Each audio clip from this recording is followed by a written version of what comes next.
वारकरी संप्रदायातील थोर महात्मे व महाराष्ट्रातील विचारवंतांची दुर्मिळ कीर्तने, प्रवचने, व्याख्याने ऐकण्यासाठी सुरेश महाराज सूळ या यूट्यूब चॅनलला अवश्य सबस्क्राईब करून बेल आयकॉन दाबा. कीर्तन चांग होय अंग हरिरूप, प्रेमे छंदे नाचे डोले, हारपले देह भाव, एक देशी जीव कळा, हा सकळा सोयरा, प्रेमे छंदे नाचे डोले, हारपले देह भाव. तुका म्हणे उरला देव, तुका म्हणे उरला देव, गेला भेवते का त्या काळी, प्रेमे छंदे नाचे डोले, हारपले देह भाव.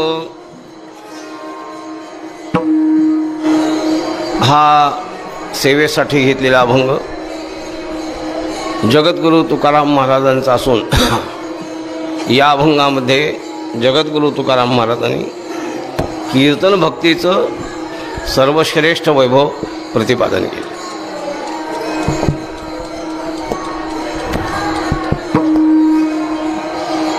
सकाळी सांगितल्याप्रमाणे ही आषाढी वारी आहे, एकादशी आहे, त्यानिमित्ताने हा अभंग सेवेसाठी घेतलेला आहे. सकाळी सांगितल्याप्रमाणे आषाढी कार्तिकी विसरू नका मज, असं त्यांनी 2 वारीचं वैभव दिले. त्यातसुद्धा आषाढीचं वैभव अधिक आहे. पण हे लोकांचं सांगणं वेगळं आहे. ते पावसावर वगैरे आहे, पावसाधिकांचा संबंध आहे त्याच्यात, नाही असं नाही. कारण मी एक लेख लिहिला आहे त्याच्यामध्ये, ईशऋत आणि मानवऋत या 2 गोष्टी समांतर चालल्या पाहिजे, आणि त्या आता सध्या समांतर चालत नाहीत. सगळीकडे विषमता निर्माण झाली आहे. तुकाराम महाराजांनी त्या काळी असं लिहिलेलं आहे की मानवऋत जर बिघडलं तर ईशऋतावरही परिणाम होतो. मेघ पडो भीती, मेघ पडो भीती, मेघ पडो भीती, मेघ पडो भीती. पिके सांडी अलिक्षिती, पिके सांडी अलिक्षिती, पिके सांडी अलिक्षिती, पिके सांडी अलिक्षिती, पिके सांडी अलिक्षिती, पिके सांडी अलिक्षिती. मेघ पडो भीती, पिके सांडी अलिक्षिती, मेघ पडो भीती, मेघ पडो भीती. मेघ पडो भीती, पिके सांडी अलिक्षिती, मेघ पडो भीती, मेघ पडो भीती.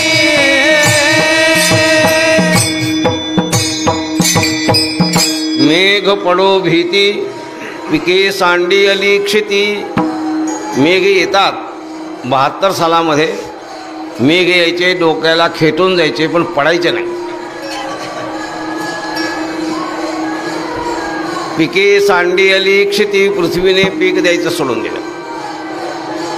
आणि आता या सरकारने 65 वर्षामध्ये जे काही संशोधन केलं ते सगळं विपरीत केलं.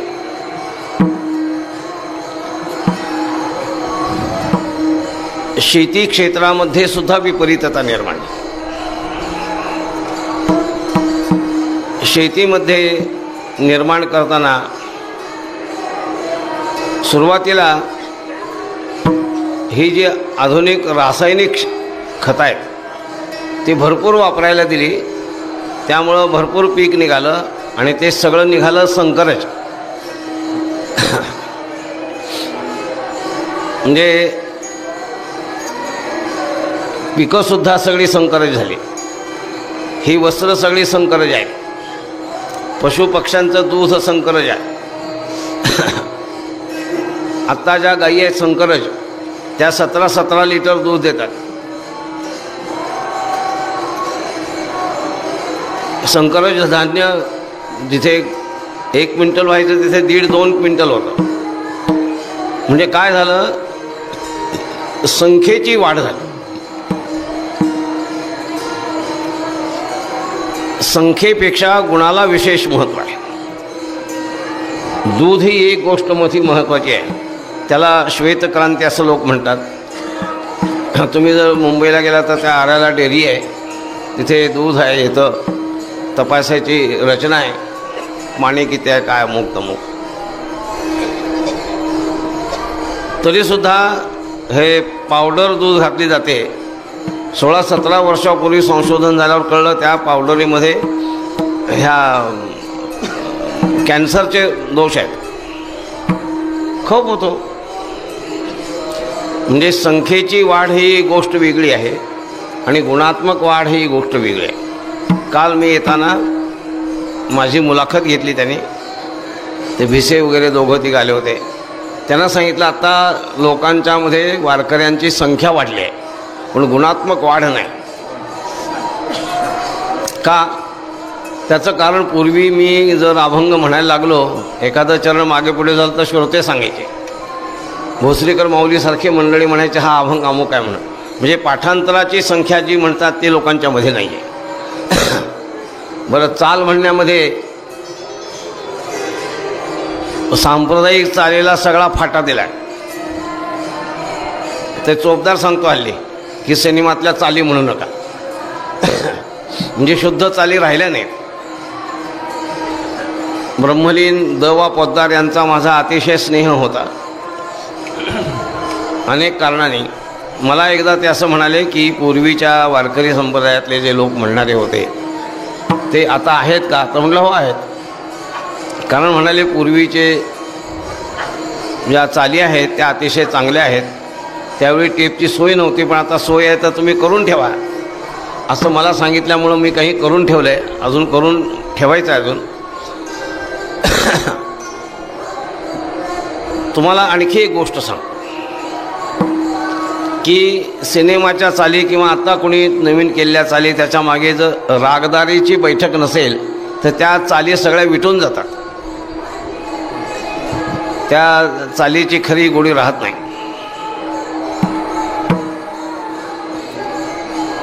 पण ज्या चाली रागदारीवर उभ्या आहेत त्या कधीच विटत नाही. कारण त्याचं वैभव सतत नेहमीच शुद्ध राहतं, काही बिघडत नाही. त्यामुळं वारकरी संप्रदायामध्ये पाठांतराची गुणात्मकता पाहिजे, चालीची रूपता पाहिजे. ती गुणात्मक वाढ संपली.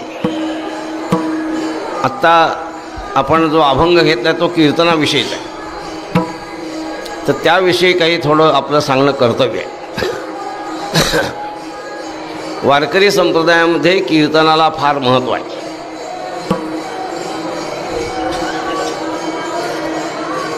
सुर ऋषी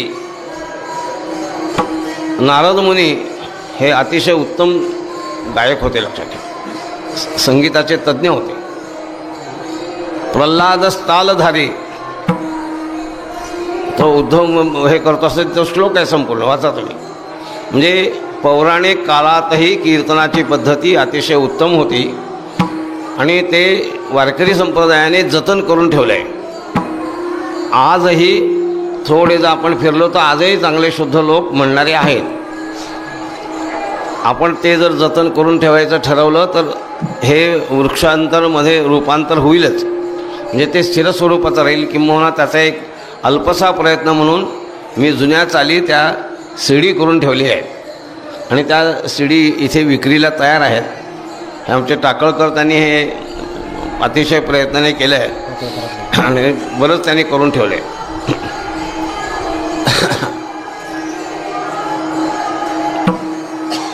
वारकरी संप्रदायामध्ये कीर्तन भक्तीचं अतिशय महत्त्व आहे.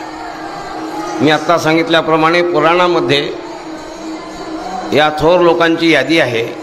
टाळ कोण धरत होता, मृदंग कोण वाजवत होता आणि त्यावेळी कीर्तन नारद मुनी कसं करीत होते असं त्याचं वर्णन दिलं.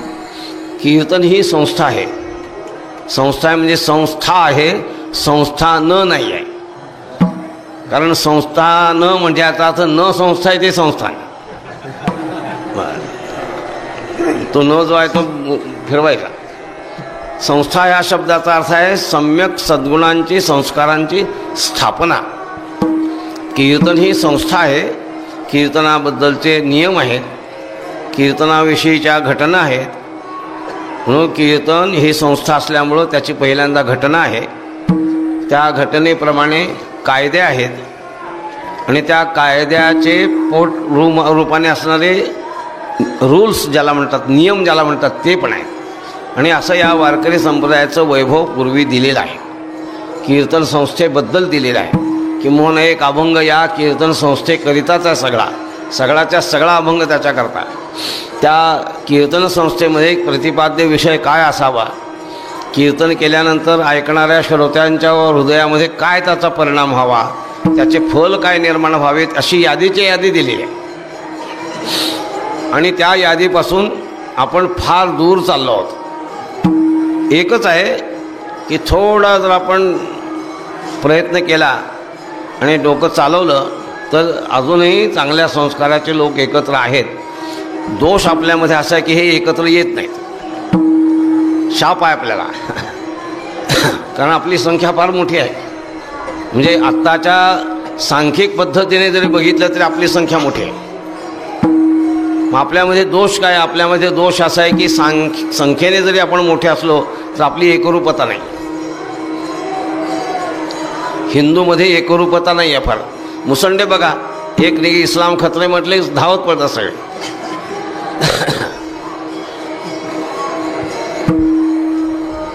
आणि आत्ताचे आपण निवडून दिलेले सगळे सुलतान आहेत. त्यांना आपल्या धर्माबद्दल कशाबद्दल त्याची काळजी नाही आहे. आपण त्यांच्या राज्यात राहतो आहोत, त्या सुलतानांच्या, हे आपलं दुर्दैव आहे. पण एक आहे, त्यातही राहून आपल्याला करता येतं, जे करता येतं ते करून निदान बीज तरी शिल्लक राहील ह्याचा आमचा प्रयत्न चालू. परवा मी तिथे सांगितलं, लिहिलं आहे, 40 वर्षापूर्वी हे मासिक मी सुरू केलं. त्यावेळी मी केलेल्या प्रयत्नाबद्दल लोक बोलले. ते म्हणाले, अहो महाराज, हे पेटलेलं आहे, त्याला विझवण्याकरता तुम्ही निघालाय पळी पंचपात्र घेऊन. ते पळी पंचपात्र घेऊन हे विझणार कसं? म्हटलं, तुमचं म्हणणं बरोबर आहे, पण दृष्टांत विषम आहे. तुमचा दृष्टांत बरोबर नाही. माझा दृष्टांत तुम्हाला मी सांगतो. माझा हा ग्रंथलेखनाचा, स्वस्तिश्री मासिकाचा, माझ्या कीर्तनाचा, प्रवचनाचा जो प्रयत्न आहे, तो माझा प्रयत्न कसा आहे, कोणी एक सौभाग्यवती स्त्री, अरण्यामध्ये राहणारं कुटुंब, त्या अरण्यामध्ये राहणाऱ्या कुटुंबाचं छोटंसं झोपडी, छोटं घर, त्या घरासमोर असलेलं एक छोटं वृंदावन आणि त्या वृंदावनात असलेला कोनाडा आणि त्या कोनाड्यात एक मिणमिणती पणती ठेवलेली आहे आणि सोसाट्याचा वारा सुटला आहे. त्या सोसाट्याच्या वाऱ्यामध्ये त्या मिणमिणत्या पणतीची ज्योत जगावी म्हणून ती सौभाग्यवती आपल्या फाटक्या पदराने जगवण्याचा प्रयत्न करते. म्हणजे न जगण्याची परिस्थिती आहे, पण अशाही परिस्थितीमध्ये जर ती पणती जगली तर त्या पुढे येणाऱ्या लोकांना आपली पणती पेटवायला त्याच पणतीकडे यावं लागेल. त्याप्रमाणे आम्ही केलेला हा जो प्रयत्न आहे, हा कालांतराने जर कधी प्रयत्न वेळ आला तर लोकांना असं लक्षात येईल की मी करून ठेवलेले जे प्रयत्न आहेत, हे प्रयत्न पुढच्या लोकांना नक्की मार्गदर्शन होतील, ते मार्गदर्शक होईल किंवा व्हावेत, म्हणून माझा हा सगळा प्रयत्न. कीर्तन या भक्तीबद्दल शास्त्रामध्ये 9 प्रकारची भक्ती आहे. मी 9विधा भक्ती पुस्तक लिहिलेलं आहे, त्या पण वाचा. श्रवणम कीर्तन, विष्णू स्मरणम, पादसेवनम, अर्चनम, वंदनम, दास्यम, सख्यमात्मनिवेदनम, हे 9 प्रकारच्या भक्तीचे वर्णन आहे. त्या प्रत्येक भक्तीचा एक आदर्श आहे. त्या 9विधा पुस्तक भक्तीमध्ये वाचा आपण, म्हणजे आपल्या लक्षात येईल.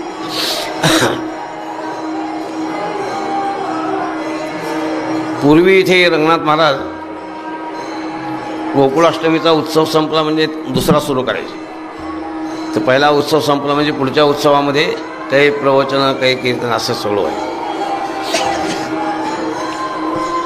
मग एकदा त्या कुकुरमुंडेकर महाराज, संतोजी महाराज त्यांचं प्रवचन ठेवलं. त्यांचा माझा अतिशय चांगला परिचय होता. मी अलिबागकरांच्या मठात राहत होतो, त्यांचा मठ जवळ आहे, तिथे जात होतो. त्यांचं प्रवचन झालं. ते प्रवचनामध्ये पुष्कळ बोलले, पण एक वाक्य ते असं बोलले की आमची पूर्वीची जी सगळी परंपरा आहे ती भक्तीची परंपरा आहे आणि आमच्या भक्तीच्या परंपरेमध्ये केवळ प्रेमलक्षणात्मक वृत्तीने चिंतन करणं, भजन करणं हे आमच्या भक्तीचं वैभव आहे. आत्ता तुमची ही जी प्रवचनं वगैरे चालते सगळी घासाघीस चालते. त्या भक्तीचं वैभव काही त्यांच्या घासाघेसीमध्ये राहत नाही, असं एक वाक्य ते बोलले.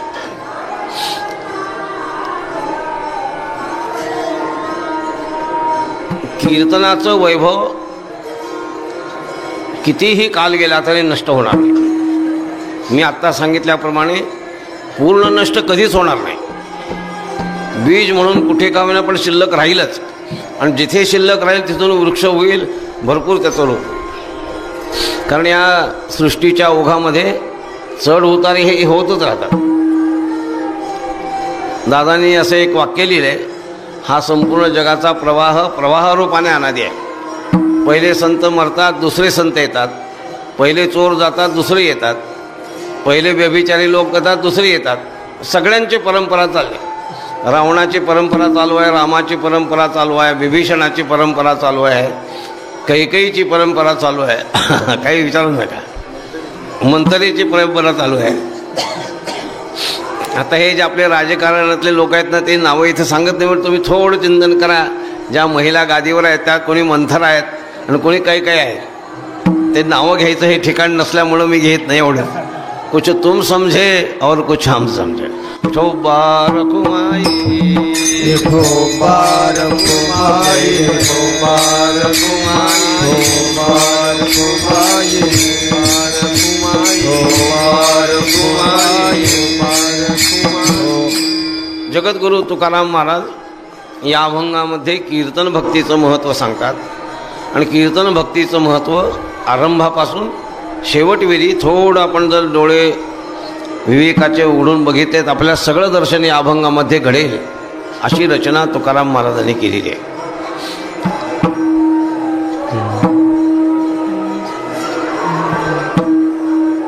कीर्तन भक्तीचं महत्त्व या कलियुगामध्ये विशेष आहे.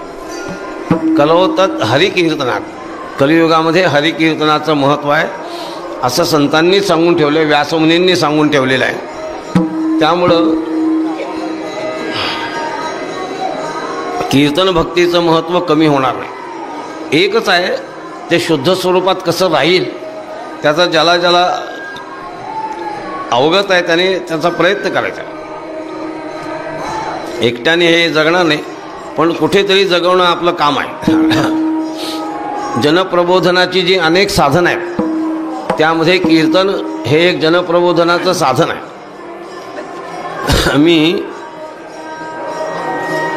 1962-63 सालापासून रेडिओवरती जी कीर्तनं होतात त्या कीर्तनकाराचा मी परीक्षक आहे. त्यामुळे माझ्याबरोबर ते चरोलीकर बुवा होते, अजून तिघं चौघं होतो. त्याची काही नियमावली आम्ही तयार केली आणि ज्यांना नापास केलं ते नापास केलं आम्ही. कित्येक लोक म्हणाले, अहो त्यांचं कीर्तन चांगलं, तुम्ही त्याला पास करा. म्हणलं मी करू शकत नाही. आम्ही 3 लोकांनी दिलेला निर्णय आहे, मी एकटा निर्णय देऊ शकणार नाही. त्यात आम्ही जी नियमावली लिहिली त्यात एक असा नियम केला आहे की हरदासी कीर्तनकार असो का आपला वारकरी संप्रदायातला कीर्तनकार असो, कीर्तनाची पहिल्या अभंगाची चाल त्या कीर्तनकाराने म्हटली पाहिजे, मग बाकीच्या नंतर गोष्टी, असं त्या याच्याबद्दल मी लिहिलं आहे. त्यामुळं कीर्तन भक्तीचं महत्त्व ऑल इंडिया रेडिओवरती सुद्धा मी हे स्थापित केलेलं आहे. काही लोकांची कीर्तन त्यामुळे झाले, त्याचा प्रचार प्रसारही त्यावेळी भरपूर झालेला आहे. त्यामुळं कीर्तन हे जनप्रबोधनाचं अत्यंत महत्त्वाचं साधन आहे. ज्ञानेश्वर महाराजांच्या काळामध्ये संतांची मांदियाळी होती. गोरोबा काका त्याच वेळी होते, सावता महाराज त्याच वेळी होते, हे 4 भावंड त्याच वेळी होते, चोखा मेळा त्याच काळात होते, किंबहुना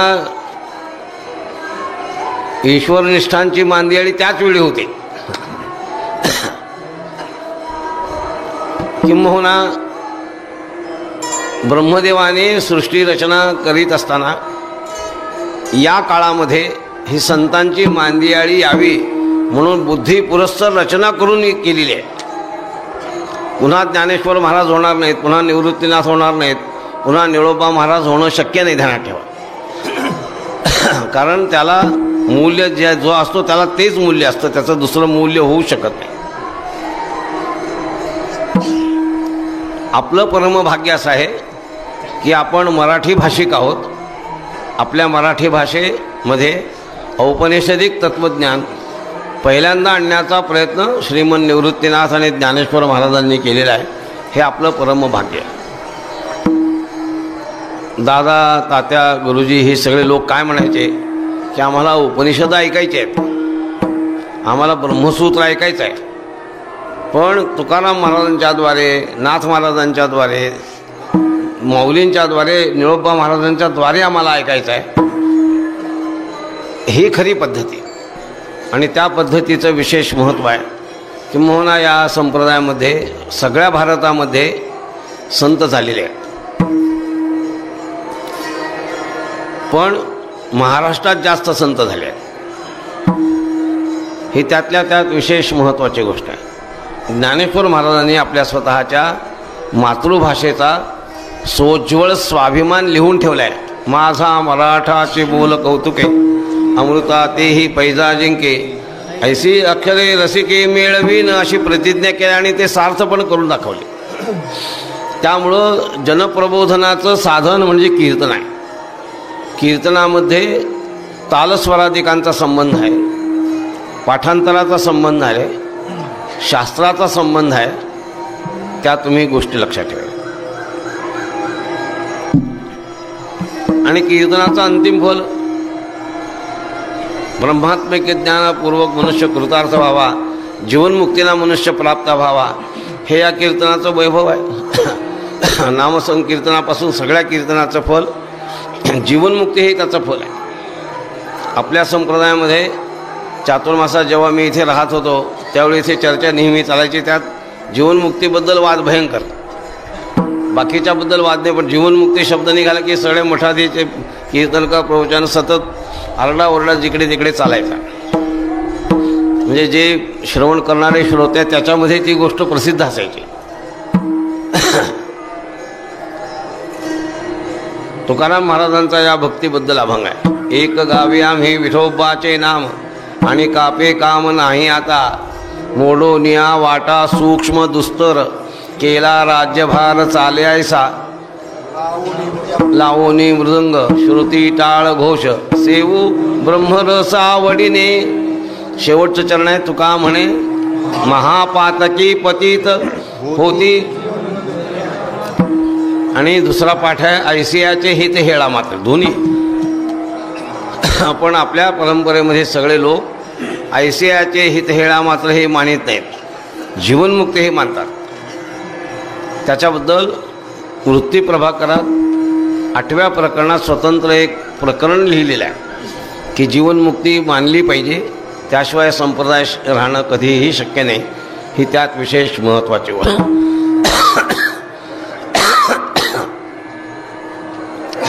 संप्रदाय शब्दाचा अर्थ लिहितानाच मी त्यावेळी सांगितलं आहे. सम्यक प्रकर्षेण परंपरेनुसार अविच्छिन्न परंपरेनुसार दीयते ती संप्रदाय. एका हृदयातून दुसऱ्या हृदयामध्ये देण्याची ही जी अविच्छिन्न परंपरा आहे त्याचं नाव आहे संप्रदाय. आंधळ्याची परंपरा नाही आहे, ही डोळसांची परंपरा आहे. आणि त्या परंपरेमध्ये कीर्तनाचं महत्त्व असं की कीर्तन हे समाजाचं प्रबोधन करणार आहे. कीर्तनामध्ये 2-4 प्रकार आहेत. त्या प्रसंगाचाही थोडा विचार नंतर करू आपण. कीर्तन हे केवळ एक नामसंकीर्तनाचं असं नाही, कीर्तनातही पुष्कळ प्रकार आहेत.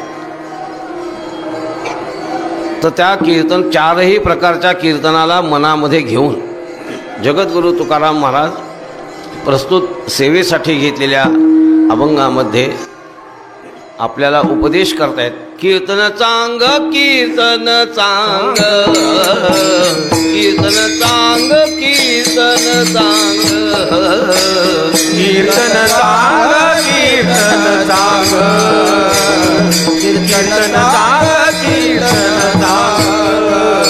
कीर्तन चांग कीर्तन चांग कीर्तन चांग कीर्तन चांग कीर्तन चांग कीर्तन चांग कीर्तन चांग कीर्तन चांग होय अंग हरिरूप होय अंग हरिरूप प्रेमी छंदे नाचे डोले प्रेमी छंदे नाचे डोले होय अंग हरिरूप होय अंग हरिरूप प्रेमी छंदे नाचे डोले प्रेमी छंदे नाचे डोले कीर्तन चांग होय अंग हरिरूप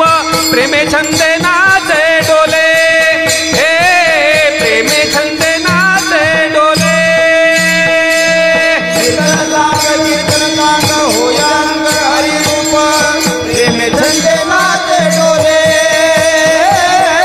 प्रेमे छंदे नाचे डोले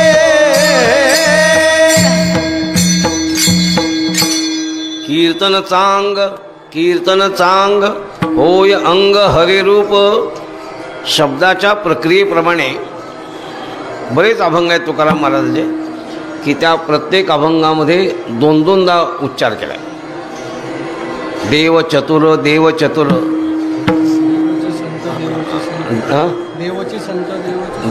देवते संत अनेक ठिकाणी लिहिले. या पुनरुक्तीबद्दल हा दोष आहे, पण शास्त्रामध्ये काही पुनरुक्ती हा दोष नसून पुनरुक्ती हा अतिशय महत्त्वाचा गुण आहे आणि त्या गुणाबद्दल शास्त्रकाराने 3 प्रकार दिले आहेत. त्याला शास्त्रामध्ये विप्सा असं म्हणतात. ती विप्सा म्हणजे पुन्हा पुन्हा बोलणे. तर काही ठिकाणी पुन्हा पुन्हा बोलणे दोष होत नाही. त्याची अनेक उदाहरणं आहेत वेगळी, ती नंतर सांगतो. अगोदर विप्सेबद्दल बोलू आणि मग पुढे. विप्सा एक निश्चयार्थी असते, एक विप्सा आदरार्थी असते आणि एक विप्सा संपूर्ण अर्थी असते. अशा 3 अर्थाने विप्सा होते. मी कीर्तनाला येईन म्हणजे येईनच, याचा अर्थ 2 वेळा बोललो म्हणजे नक्की येईन. आम्ही मुलांना पूजेला फुलं आणायला लावतो. एखादा मुलगा म्हणतो मी फुलं, अरे सगळी फुलं आणले. तो म्हणतो फुलं फुल वेचून आणलं आहे. म्हणजे याचा अर्थ काय आहे, तुमच्या आपल्या बागेतली सगळी फुलं आम्ही वेचून आणली. इथं संपूर्ण अर्थ आहे विप्सा. कुणी आपल्यापेक्षा थोर महापुरुष आला तर त्याला नुसतं या म्हणून चालत नाही. या बसा बसा, याला म्हणायचं आदरार्थ आहे विप्सा. तुम्हाला एक गोष्ट सांगतो. त्या विप्सेवरून मला आठवली म्हणून तुम्हाला सांगतो.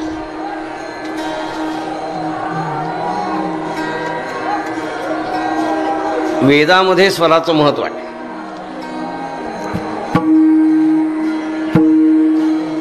आणि आपल्या कीर्तनातही स्वराचं महत्त्व आहे. बरेच कीर्तनकार त्याला स्वराचा पत्ता नाही. बाकीच्यांची नावं घेण्यापेक्षा माझे सद्गुरू तात्या महाराज साखरे, त्यांना तालाचा पत्ता नव्हता.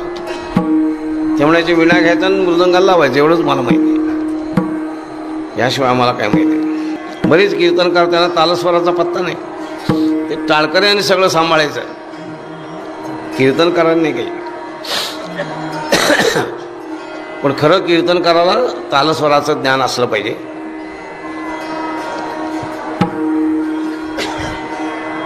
आत्ता मी तुम्हाला सांगितल्याप्रमाणे नादब्रह्म म्हणून मी छोटं पुस्तक लिहिलं, आता दुसरा भाग लिहिण्याचं काम चालू आहे.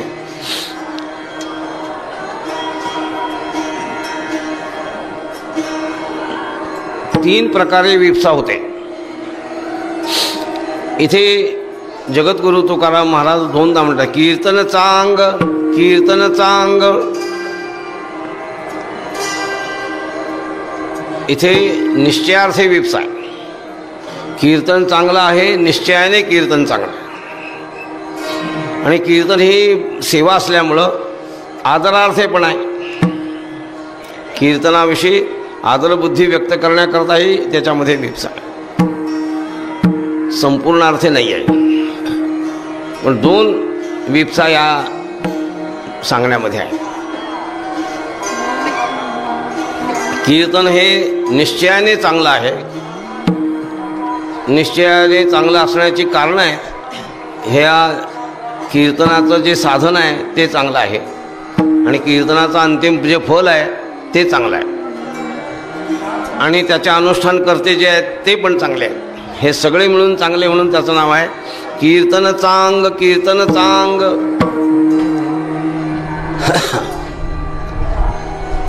का चांगला आहे त्याच्याकरता उत्तरार्धात महाराजांनी लिहिले, होय अंग हरिरूप. इथे अंग शब्दाचे अनेक अर्थ होतात. तिथे अंग शब्दाचे दोन अर्थ मी सांगतो फक्त.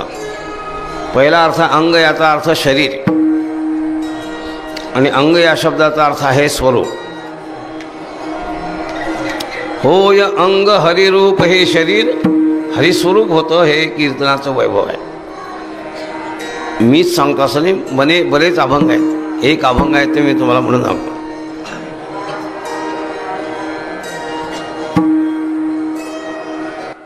गोविंद गोविंद मना लागलिया छंद, मना लागलिया छंद, मना लागलिया छंद. गोविंद गोविंद मना लागलिया छंद, मना लागलिया छंद, मना लागलिया छंद. गोविंद गोविंद मना लागलिया छंद, मना लागलिया छंद, मना लागलिया छंद. गोविंद गोविंद मना लागलिया छंद, मना लागलिया छंद, मना लागलिया छंद. गोविंद गोविंद मना लागलिया छंद. इथे छंद शब्दाचा अर्थ आहे त्याचा नाद, त्याविषयीची एक प्रकारची ओढ, त्याचं नाव आहे छंद. आपल्या शास्त्रीय शब्दात सांगायचं छंद म्हणजे निधिध्यासन. वारकरी संप्रदायामध्ये छंदाला म्हणजे निधिध्यासनाला फार महत्त्व आहे. त्याची जी 2-3 कारणं आहेत त्यातले एक कारण आपल्या समोर. प्रमाण संशय फार थोड्या लोकांना, प्रमाणच माहिती आहे तर संशयाचं काय कारण आहे. प्रमेय संशय, प्रमेयच कळत नाही तर संशयाचं काय कारण आहे. पण प्रमेय इत्यादिकांचं ज्ञान नसतानाही पंडितापासून महामूर्खापर्यंत सगळ्याला विपरीत भावना आहे आणि सगळ्यांना विपरीत भावना असल्यामुळं त्याच्या निवृत्तीचं साधन आहे निधिध्यासन. म्हणून वारकरी संप्रदायामध्ये निधिध्यासनाला विशेष महत्त्व आहे. आणखी एक गोष्ट सांगतो.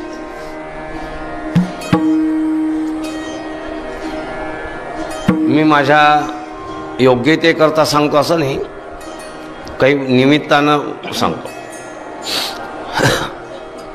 मी आत्ता तिथे सांगितलं, रस्त्यात सांगितलं, लिहिलं पण आहे.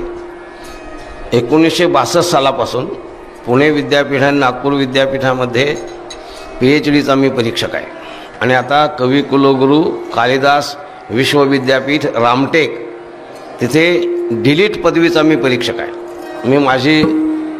मी परीक्षक आहे हे सांगण्याकरता मी तुम्हाला सांगत नाही. पण घडलं काय, नागपूर विद्यापीठामध्ये आमचे मोरा जोशी आहेत, त्यांनी एका बाईला गाईड म्हणून केलं, गाथा लिहिली, माझ्याकडे प्रबंध आला, तपासायला मी घेतला आणि मी फार काही केलं नाही. तेच काही कारणाने इकडे आले होते. महाराज म्हणले मी मार्गदर्शन केलं त्या बाईंना, त्याच्यावर तुमचा अभिप्राय काही नाही. म्हणलं तुम्ही आलाय ना, मग इकडे या. हे नाटाच्या अभंगाविषयी जे तुम्ही लिहिलं नाही हे सगळं चुकीचं आहे. कारण तयाच्या नाटी सूती मज असं ज्ञानेश्वर महाराजांनी लिहिलंय. तर नाटी सूती या शब्दाचा अर्थ त्याच्या छंदामध्ये मला गुंतवतात असं म्हटलेलं आहे महाराज. म्हणून नाटाच्या अभंग याचा अर्थ भगवत छंदाचे अभंग असा आहे त्याचा अर्थ. म्हणजे दुसऱ्या शब्दात निधिध्यासनाचे ते अभंग आहेत. आपल्याला गाथा सगळी वाचता आली नाही तर निदान नाटाचे अभंग तरी माणसाने वाचावेत. जसं ब्रह्मसूत्र वाचता आले नाही तर 4 सूत्र एकामध्ये ऐकल्यासारखं होईल, त्याच्या प्रकारे तो आहे. म्हणजे विद्यापीठीय पातळीवर सुद्धा नाट शब्दाचा अर्थ माहीत नाही. ध्यानात ठेवा. लोकांना नाट म्हणजे काय माहीत आहे की पहिलं गिऱ्हाईक आलं आणि ते घेतलं नाही, नवीन नाट लागला.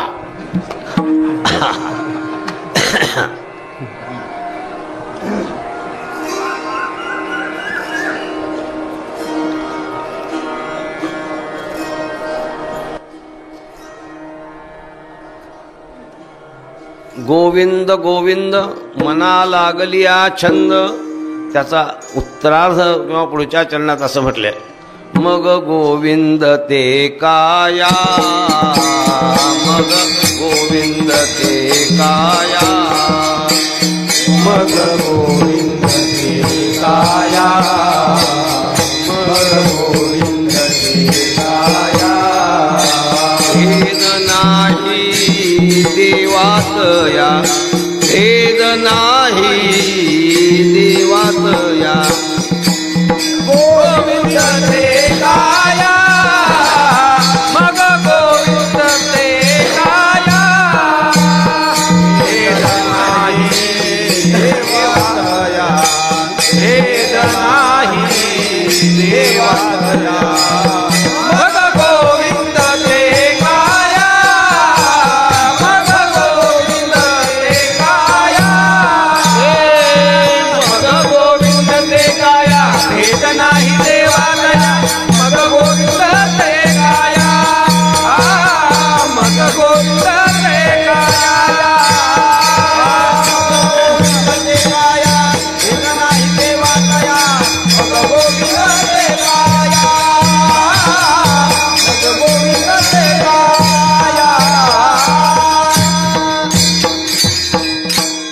मग गोविंद ते काया, भेद नाही देवातया. असं स्वच्छले काया शब्दाचा अर्थ आहे शरीर. इथे लिहिले होय अंग हरिरूप, कीर्तनाने अंग हे हरिरूपतेला प्राप्त होतं. त्याच्यावर पुष्कळ विचार आहे, चिंतन आहे. जे अभ्यासक आहेत त्यांच्याकरता एक वाक्य बोलून जातो. बराच त्याच्यामध्ये विचार आहे की हे त्रिगुणात्मक शरीर आहे, मायाकार्य असलेलं हे शरीर आहे आणि त्रिदोषात्मक शरीर आहे. कफ पित्त वात सगळं याचं भरलेलं आहे. हे ब्रह्मरूप कसं होणं शक्य, त्याच्याविषयी पुष्कळ विचार आहे. पण शास्त्रात असं दिलेलं आहे की या संपूर्ण त्रिभुवनाचा समष्टी दृष्टीने आणि या शरीराचा व्यष्टी दृष्टीने बाध समानाधिकरणाने त्यांचं ऐक्य होतं असं शास्त्र आहे. म्हणून मग गोविंद ते काया, भेद नाही देवात या. त्याप्रमाणे कीर्तन चांग, कीर्तन चांग होय अंग हरिरूप. हे अंग शरीर ब्रह्मरूप. अमुते आवडे हा परब्रह्मचे. महाराज म्हणतात आम्हाला हा परब्रह्मच असं वाटतं. ते चालते ज्ञानाचे बिंब, एर अवयव ते सुखाचे कोंब, एर माणूस पणते भांब, लौकिक भाग असं त्याचं स्वच्छ उत्तर दिलं आहे. ब्रह्मभूत काया हो तसे कीर्तने, हां भाग्य तरी हां देव आहे असं स्वच्छ लिहिलं. लक्षात त्यात कोणत्याही प्रकारचा हे नाही. म्हणून कीर्तनाचं वैभव हे आहे की अंग म्हणजे शरीर ब्रह्मरूपतेला प्राप्त होतं. मी आरंभी आपल्याला असं सांगितलं की कीर्तन ही संस्था आहे, त्याची घटना आहे. त्या घटनेप्रमाणे कायदे आहेत आणि कायद्याप्रमाणे त्याचे रूल्स पोटनियम आहेत, नियम पोटनियम आहेत. भरपूर आहे त्याच्यात.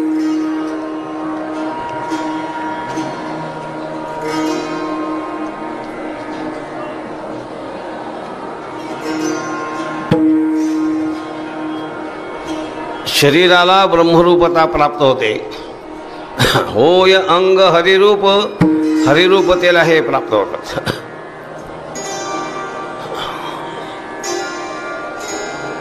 कोणाला तरी नाही लक्षात ठेवा, कारण कीर्तनाच्या साधनेमध्ये त्या पतंजलीचं व्रत लक्षात ठेवलं पाहिजे. सतो नैरंतर्य दीर्घकाल सत्कारा सेवितो दृढभूमी.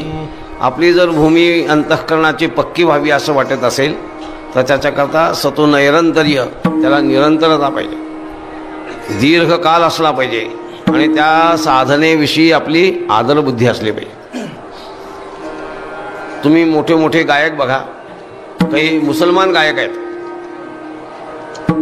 ते डागर बंधू सगळे मुसलमान आहेत, पण ते नमस्कार करून बसतात आणि उठताना मृदंगाला नमस्कार करून उठतात. का? त्याचं कारण ते आपलं साधन आहे, त्याला आदरबुद्धी पाहिजे. आपण नामभक्ती करतो, आपली आदरबुद्धी नाही त्याच्यात, मग फल होणार नाही आपल्याला. मी घडलेली एक गोष्ट सांगतो, अनेकदा सांगितली, पुन्हा सांगतो. मी तात्या असल्यापासून कराडला जातो, गेल्यावर तर नक्कीच जातो. तर तिथे जात होतो, तर तिथे एक रामभक्त गृहस्थ होते आणि ते उपर्ण रामनामी, कोणाला दिले की रामनामी, सगळ्या रामनामाचा उपदेश करे. रामनामीवाले आले, रामनामीवाले आले, तर सगळी गाव.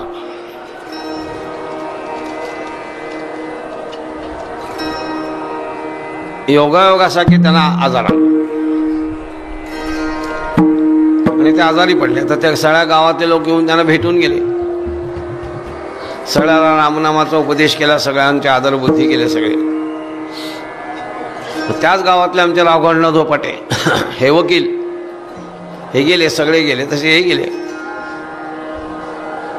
पण हे वकील असल्यामुळं, अतिशय चौकस बुद्धीचे असल्यामुळं तिथे गेले, त्यांच्या प्रकृतीची चौकशी केली आणि तिथे पाठीवर एक मुसलमानी काही मंत्र लिहिला होता, ते पाहत होते.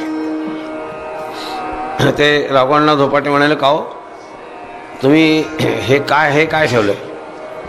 ते म्हणले, मी आजारी पडलो, मी आजारी पडल्यावर अंगारे धुपारे केले, सगळ्या पॅथीज, होमिओपॅथी, ॲलोपॅथी, सगळ्या पॅथीज संपल्या, मला काही बरं नाही. पुष्कळ नवस सायस केले पण मला बरं नाही, काय करायचं?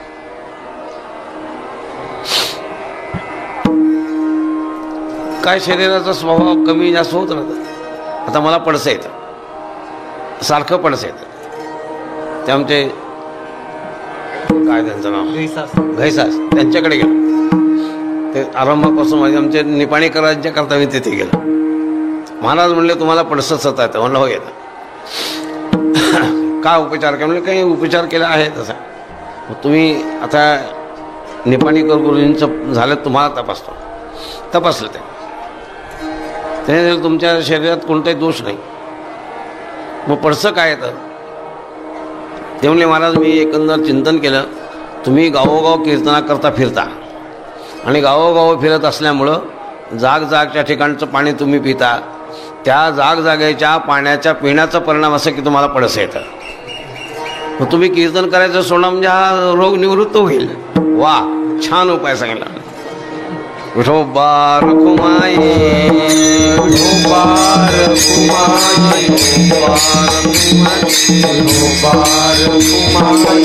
मला पडसं फक्त वर्षातून 2 वेळा येतं आणि एकदा आलेलं 6 महिने राहतं.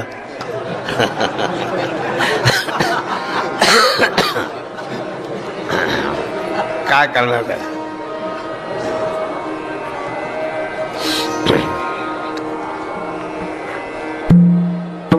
तर शास्त्रामध्ये हे शरीरही ब्रह्मरूप होतं.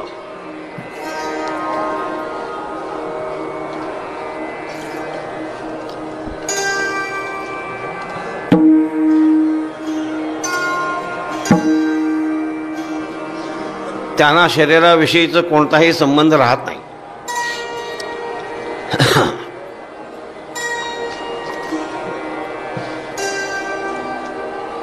हे निश्चयाने घडतं म्हणून 2 वेळा विपसा केली. कीर्तन चांग कीर्तन चांग होय अंग हरिरूप.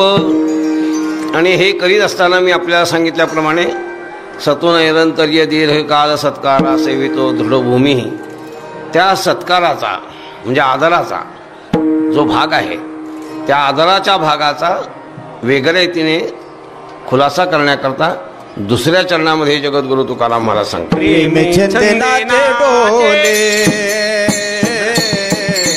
प्रेम चंदनाचे डोले,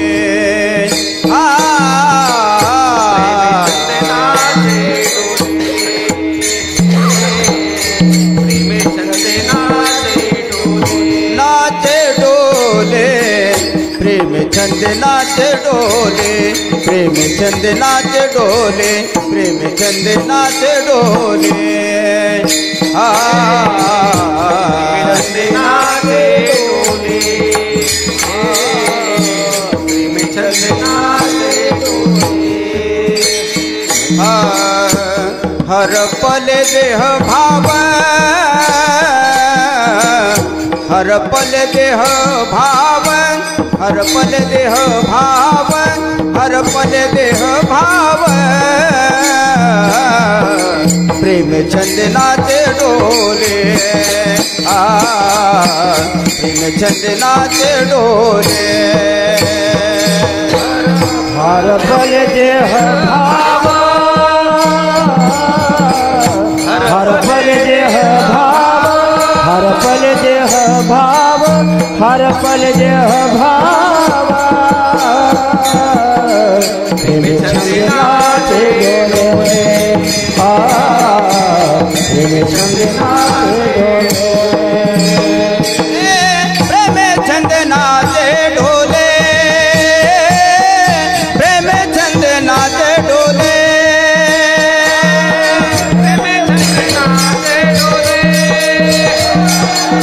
प्रेम चंदनाचे डोले, हर पले देह भाव, हर पले देह भाव, प्रेम चंदनाचे डोले, प्रेम चंदनाचे डोले, हर पले देह भाव, हर पले देह भाव, चंदनाचे डोले, चंदनाचे डोले, प्रेमे छंदे नाचे डोले हारपले देह भाव. यादीचे यादी दिलेली आहे. ज्यावेळी पहिला शब्द आहे प्रेम, नारदाने भक्तिसूत्रामध्ये प्रेमाचं वर्णन देताना दिले. सातो अस्मिन परमप्रेम रूपा, भगवंताविषयीची परमप्रीती असणं हेच भक्तीचं रूप आहे. आणि परमप्रीतीचं रूप असणं हे भक्तीचं सगळ्यात महत्त्वाचं असल्यामुळं आनंदाकरता तेच लिहिले. परमप्रेमास्पदत्वात आनंद रूप, हा परमप्रेमाचा तो आस्पद असल्यामुळं तो आनंद रूप आहे असं तिथे लिहिले. भक्तीलाही तेच लिहिले आहे. आणि परमप्रेम रूपाचा हे भक्तीचं लक्षण असल्यामुळं त्याचे होणारे जे परिणाम आहेत ते पुढे लिहिले. प्रेमे छंदे, आत्ता सांगितल्याप्रमाणे त्याचा छंद लागणं. नाचे, प्रेमाने तो नाचतो आणि कीर्तनामध्ये तो डोलतो. आमच्या इथे मुलांना भजनामध्ये डोल म्हणून लोटावं लागतं. आणि मोठी गंमत आहे, हल्ली विठ्ठल विठ्ठल भजन करतात, विठोबा रखुमाई कोणी भजन करीत नाही. त्याचं थोडंसं कारण आहे, विठ्ठल विठ्ठल भजन करतात नाही हे सगळं चुकीचं आहे. कारण एकांगाचं तुम्ही वर्णन केलं. विठोबा रखुमाई याच्यामध्ये काय आहे, विठ्ठल रखुमाईचं दोघांचं वर्णन आहे त्याच्यामध्ये. आणि त्यातसुद्धा असं आहे, विठोबा म्हणताना कोणत्या बाजूला डोलायचं, रखुमाई म्हणताना कोणत्या बाजूला डोलायचं, त्याला पण बंधन आहे लक्षात. हो,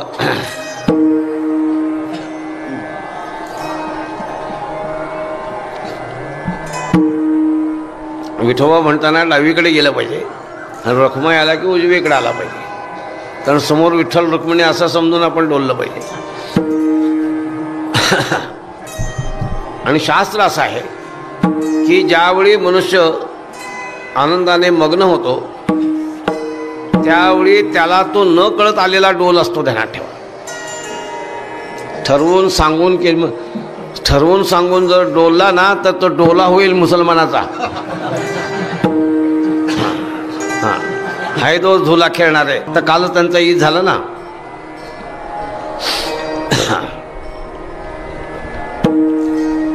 माझी मुसलमान लोकांची पुष्कळ संगती, त्या डोल्यामध्ये मी पुष्कळ वेळा जाऊन आलोय. त्यांच्या अंगात कसं ते पण मला माहिती आहे सगळं. आमच्या शेताच्या शेजारीच त्याचं शेत आहे. म्हणतो तो रझाकारातला अग्रणी होता. पुन्हा प्रेमलक्षणात्मक वृत्तीने भजनामध्ये मग्न झाल्यानंतर जो डोल येतो तो डोल अनावरतेने आलेला डोल असतो, ध्यानात. आता मी एक गोष्ट सांगतो तुम्हाला.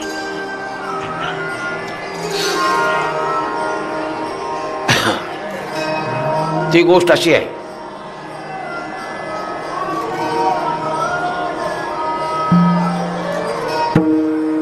राजाने एक उत्तम प्रकारचं गायन ठेवलं. आम्ही आता त्या सवाई गंधर्वला जातो, 10,000 माणसं जमतात, सगळे डोलतात. सगळे त्याला कळतं असं नाही. आलेले असतात, पैसे भरलेले असतात, येतात, कानाला गोड लागतं, चालतं. आता भीमसेन जोशी ब्रह्मलीन झाले, पण ते जिवंत होते तेव्हापासून माझी त्यांची अतिशय ओळख. मी त्यांच्या सगळ्या भक्त लोकांना सांगितलं, भीमसेन जोशींनी सवाई गंधर्व महोत्सव सुरू करून तानसेन कोणाला निर्माण केलं नाही, पण कानसेन निर्माण केले एवढी गोष्ट खरी.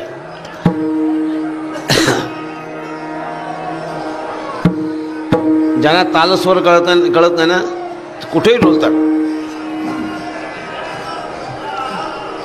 मी आत्ता सांगितल्याप्रमाणे विठोबा रुक्माई ज्यांना वारकरी संप्रदाय संस्कार आहे ना त्याप्रमाणे तो डोलतो.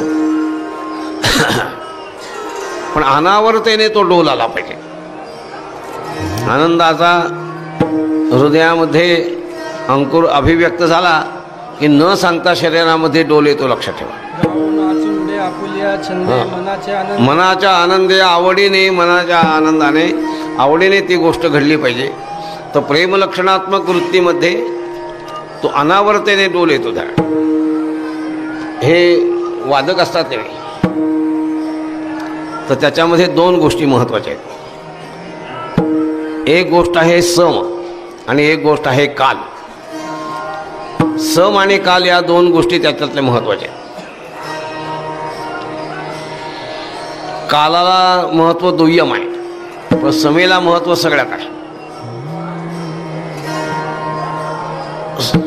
हजारो लोक त्या गायनामध्ये जमतात.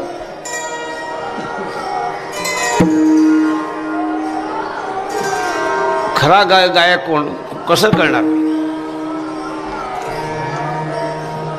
त्या राजाने उत्तम गायकाला बोलावलं आणि गायन ठेवलं. आणि काय अट घातली की या गायनामध्ये समेवर कोणी मान डोलवायची नाही, आणि जर कोणी मान डोलवली तर त्याचा शिरच्छेद करायचा. झालं, सगळे बसले. प्रत्येकाच्या मागे एक तलवारधारी, नागवी तलवार मॅनातनं बाहेर काढलेली. जेवढे श्रोते तेवढे सैनिक, तेवढ्या तलवारी.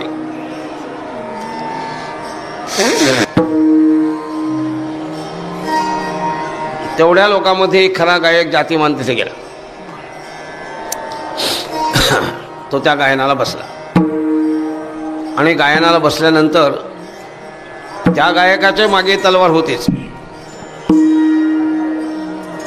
तर राजाचा हुकूम होता की समेवर जर मान डोलवली तर ती तोडली जाईल. पण योग असा की हा खरा जातिमान गायक असल्यामुळं गात असताना ज्यावेळी सम आली त्यावेळी त्याने विचार केला की मान तुटो का राहो, पण मान डोलवलीच पाहिजे. झालं, त्याने मान डोलवली. बा ते तलवारधारी होता मनुष्य, त्याने त्याची काही शिरच्छेद केला नाही. पण राजेसाहेबांना सांगितलं हा मनुष्य डोलला. राजेसाहेबांनी सांगितलं हा खरा संगीताचा ज्ञानी, याचा सत्कार करा. मोठ्या प्रमाणात त्याचा सत्कार केला. समेला विशेष महत्व आहे. समेवर कालावर मनुष्याला, आता पूर्वीचे आमच्या पालखीच्यामध्ये बाळोबा सुतार, नामदेव टिंबूकर आत्ता गेले, हे सगळं तालाचे अतिशय ज्ञान. आमचा बाळोबा सुतार अतिशय हुशार मनुष्य, माझी फार संगती.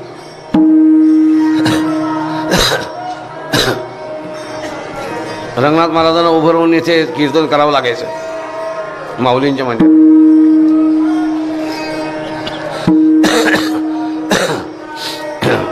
बाळोबा स्वतः म्हणला महाराज नाचा नाचा. काय ते नाचू शकत नव्हतं, पण जागेवर बसून असं डोलले एवढंच. पण ज्यावेळी मनुष्य खरा पूर्ण ज्ञानी होतो, भजनानंदामध्ये मग्न होतो, त्यावेळी प्रेमलक्षणात्मक वृत्तीचा प्रकर्ष झाल्याबरोबर प्रेमे छंदे नाचे डोले. तुम्ही वाकरीमध्ये येऊन बघा, तुम्ही पौल खेळताना जे तालाचे ज्ञानी लोक आहेत ते सतत त्याच्यामध्ये मग्न असतात. त्याचा ते मी पण होतो त्याच्यात. आता हे शरीरामुळे मी जात नाही, पूर्ण एकरूप झाले असतात. त्या वारकऱ्यांना बोलवून इथे सांगायचं बा तुम्ही त्या रिंगणामध्ये नाचला, इथे जरा नाचून दाखवा. तो म्हणे इथे नाचायला काही तमाशा आहे काय? तिथे नाचलो म्हणजे माऊलीची गोष्ट आहे. त्या एकदा मनुष्य छंदात गेला म्हणजे देहभान त्याला राहत नाही. म्हणून छंदे प्रेमी छंदे नाचे डोले हारपले देह भाव, देहाचं भान राहत नाही, लक्षात ठेवा. किंवा देहभान विवर्जित होणं हे चांगल्या गवयाचं लक्षण आहे किंवा चांगल्या भक्ताचं लक्षण आहे. खरा भक्त हा त्याप्रमाणे आहे.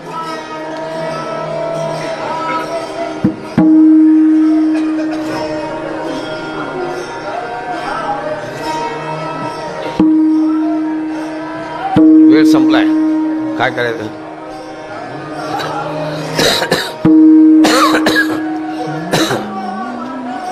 काय झालं?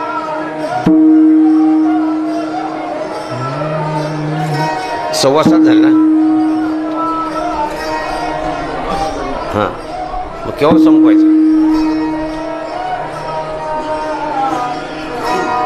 तुम्ही सांगाल त्याप्रमाणे, आमचं काही नाही. काय झालं? बरं, उशिरा सुरू झालं, उशिरा. उशिरा म्हणजे किती वाजता संपवायचं? 1 तास. हां, ठीक.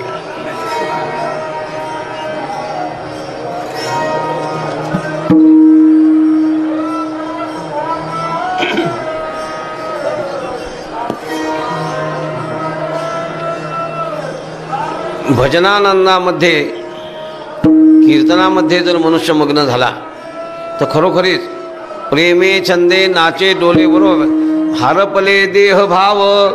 भजनामध्ये देहभाव सगळा संपलेला असतो, ध्यानात ठेवा. त्याला त्याचं भान राहत नाही. देह तादात्म्य वृत्ती सगळी संपलेली असते. भजनाचं वैभव आहे, ध्यानात ठेवा. अरे ज्याला काही कळत नाही ते सुद्धा जर देहभान विवर्जित होता तर कळणारा माणूस होणार नाही, त्यात काय म्हणणार तर होईलच. हारपले देहभाव, देहभान विवर्जित होतो. हे कीर्तनाचं वैभव आहे. जगद्गुरु तुकाराम महाराज सांगतात, कीर्तनकार किंवा कीर्तनात असलेला मनुष्य कीर्तनाच्या पूर्वी हा काय होता आणि कीर्तनानंतर काय झालं, त्या दोन्हीची तुलना महाराजांनी याच्यामध्ये दिलेली आहे.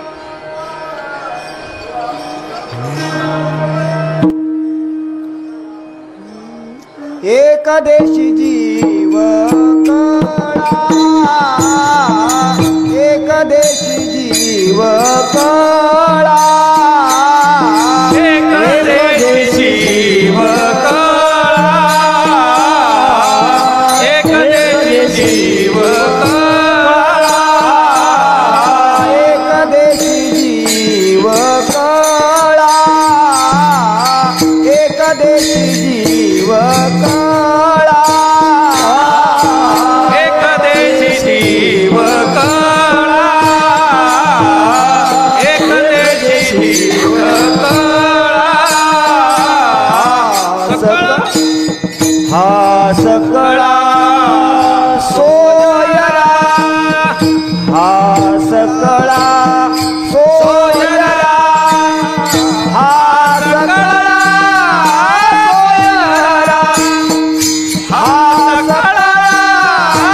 नाचे डोले प्रेम छंद नाचे डोले सकळा सोयरा सकळा सोयरा सकळा सकळा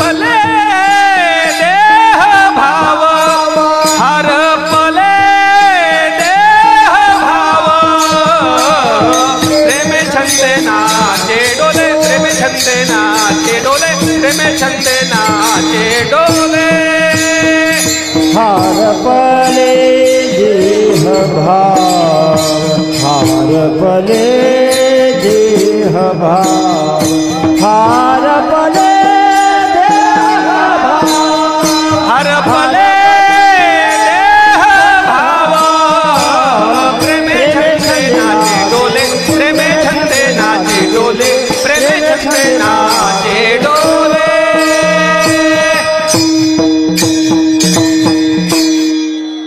एकदेशी जीवकळा हा कीर्तनाच्या पूर्वी स्वतःला परिच्छिन्न समजणारा, अगदी शुद्ध शब्दात सांगावे 3.5 हाताचा सीमित मर्यादित आहे मी असा समजणारा, म्हणजे परिच्छिन्नतेची भ्रांती घेऊन बसलेला. पण कीर्तनाचा परिणाम काय झाला? जसं अंग ब्रह्मरूप झालं त्याप्रमाणे त्याची जी जीवदशा होती ती जीवदशा संपली. तो जीवही जीवरूप न राहता तो स्वतः जीव ब्रह्मरूपतेला पावला. त्याचा परिणाम काय झाला? परिणाम असा की ज्यावेळी जीव होता त्यावेळी अंतःकरण विशिष्टाने राहत होता आणि अंतःकरण विशिष्टतेमुळं परिच्छिन्नतेला भ्रांतीला पावला होता. 3.5 हाताच्या देहाशी एकरूप पावला होता. देहसंबंधी पदार्थाशी एकरूप पावला होता. देहरूप संबंधी पदार्थालाच मी सुखी दुःखी समजत होता. आचार्यांनी लिहिताना देहपुत्र स्त्रीधनपुत्रादिकापासून सुरुवात केली आहे. तद यथा पुत्र भार्यादिषु विकलेषु सकलेषु अहमेव विकला सकला इति शरीर बाह्य धर्मान आत्मनि अध्यस्यन्ति. शरीराच्या बाहेर असलेले स्त्रीधनपुत्रादिक त्यांचे धर्म तो आपल्यावर घेऊन वागतो. एकाला विचारलं, का हो तुम्ही आज तुमचा चेहरा पडलेला दिसतोय, काय होतंय का तुम्हाला? तो म्हणला मला काही होत नाही. मग तुमचा चेहरा पडलेला दिसतोय त्याचं काय कारण? तो म्हणला माझ्या पत्नीला होतंय. मग पत्नीला होतंय तर तुझा तोंड वाकडं व्हायचं काय कारण आहे? भार्यादिषु विकलेषु अहमेव विकला, हा तो मीच विकल आहे असं समजतो.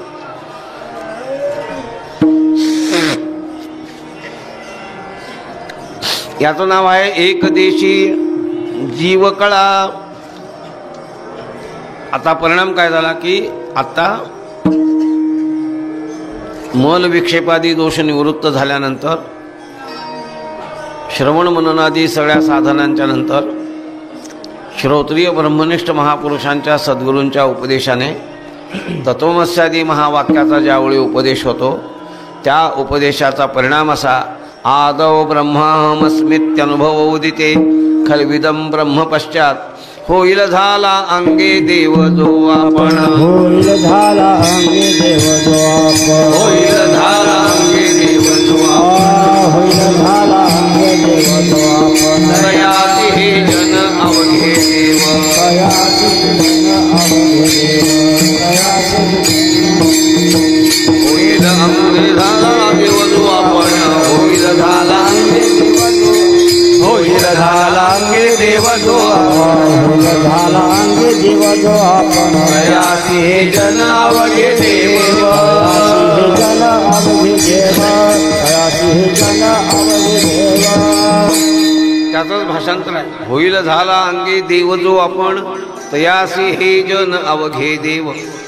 म्हणून तो तत्वज्ञान कीर्तनामध्ये पूर्वी एकदेशी होता, जीवकलेने होता, परिच्छिन्नतेमध्ये होता. आता ब्रह्मरूपतेला पावल्यामुळं साऱ्या जगताच्या अधिष्ठानाने सगळ्या जगाचा संबंध आला. हा सकळा सोयरा, आता सगळ्यांचा सोयरा झाला म्हणजे सकळांचा संबंधी झाला. आता त्याच्यामध्ये स्वभिन्न असा कोणी पदार्थच शिल्लक राहिला नाही. अशी स्थिती या कीर्तनामुळे प्राप्त होते असं जगद्गुरु तुकाराम महाराजांनी इथे सांगितलेलं आहे. तुका म्हणे गेला भेव उरला देव, गेला भेव त्या काळी, प्रेमे छंदे नाचे डोले नाचे, हरपले देह भाव. यथामती अभंगाचा भावार्थ झाला असं समजून संप्रदायपूर्वक भजन करू.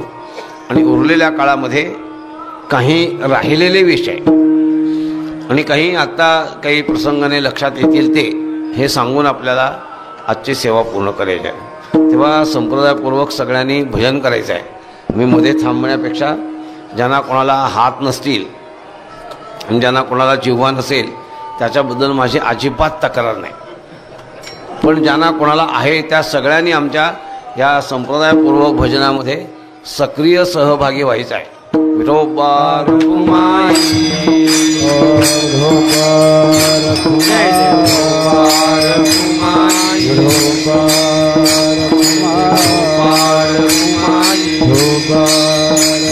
कुंडली कवरधारी विठ्ठल श्री ज्ञानदेव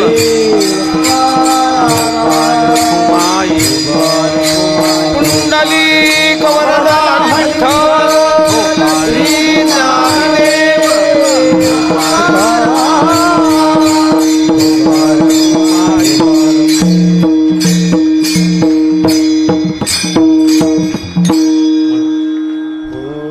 कीर्तन चांग,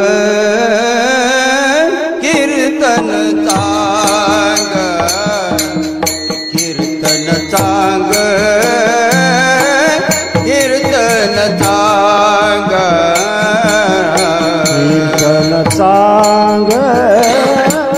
कीर्तन चांग, कीर्तन चांग,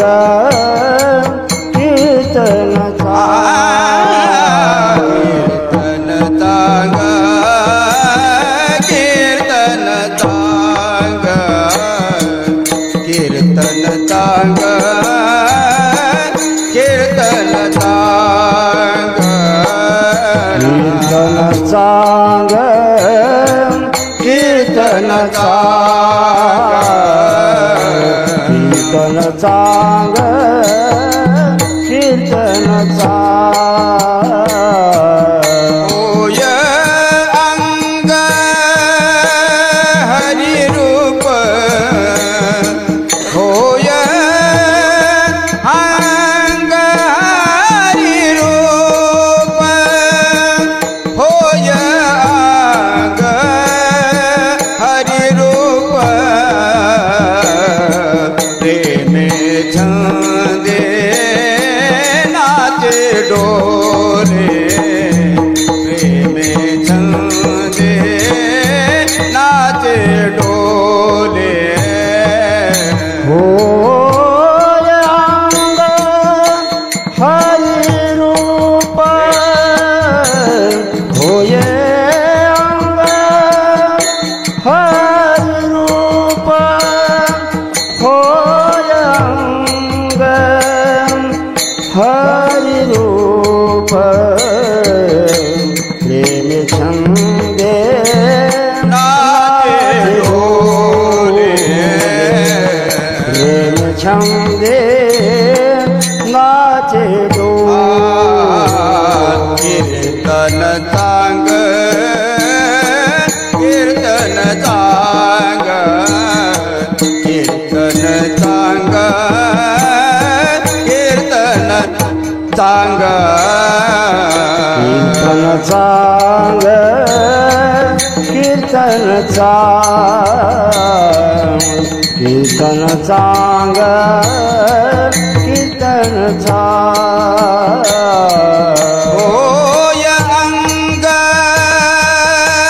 हरि रूप, होय अंग हरि रूप, होय अंग हरि रूप,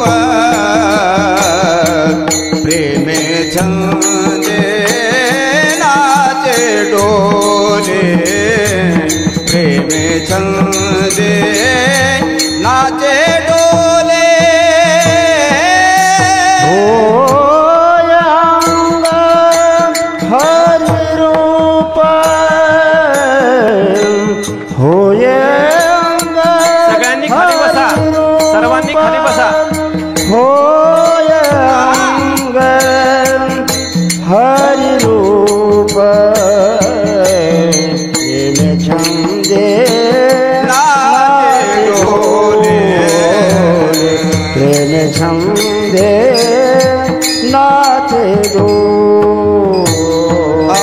हर पले देह भाव देह भाव देह भाव हर पले देह भाव हर पले देह भाव देह भाव हर पले देह भाव देह भाव देह भाव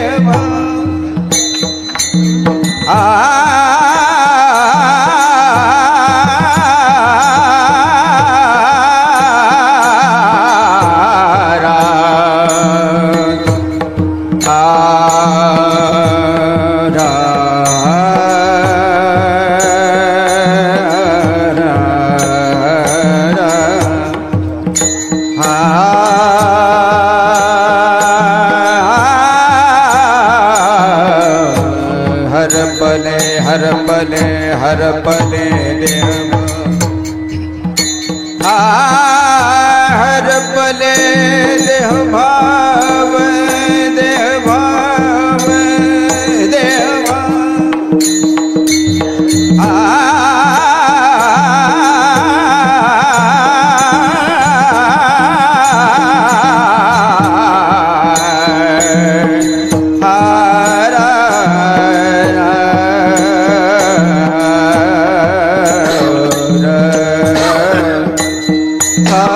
हर पले देह भाव हर पले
हर पले देह भाव हर पले देह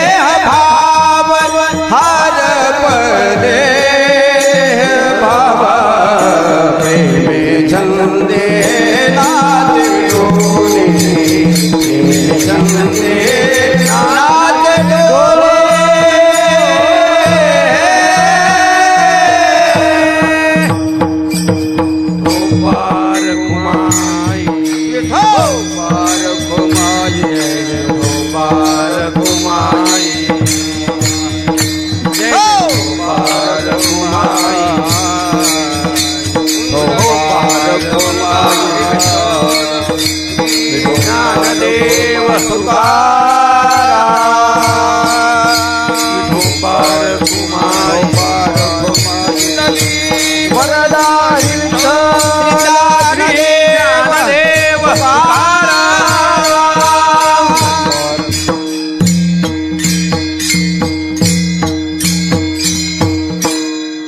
मी आरंभी आपल्याला असं बोललो, कीर्तन ही संस्था आहे,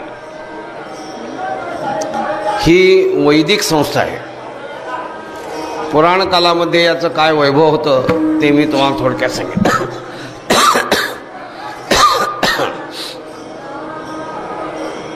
या कीर्तनाविषयी एका अभंगामध्ये